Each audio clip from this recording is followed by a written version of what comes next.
Assalamu alaikum. Awal Bonga, Vice President, Capital Club Nigeria,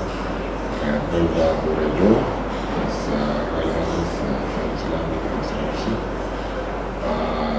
Wari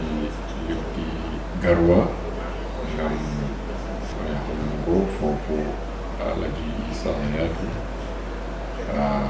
former CAF President, Malone de Football de Africa, Bakro, Andi, Kunde Kampuro, Bisulamu, Embo, Ovalli Himbe, Ovalli Derken, à la ballon. So, I'm worried the chairman of the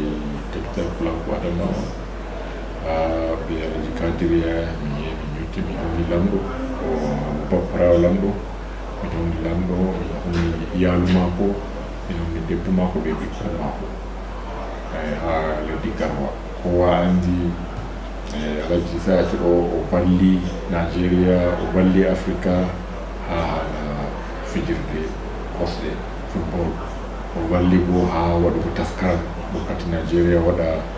hosting World Cup or have this also heavy Nigeria heavy right with hosting World Cup. Wana mudwa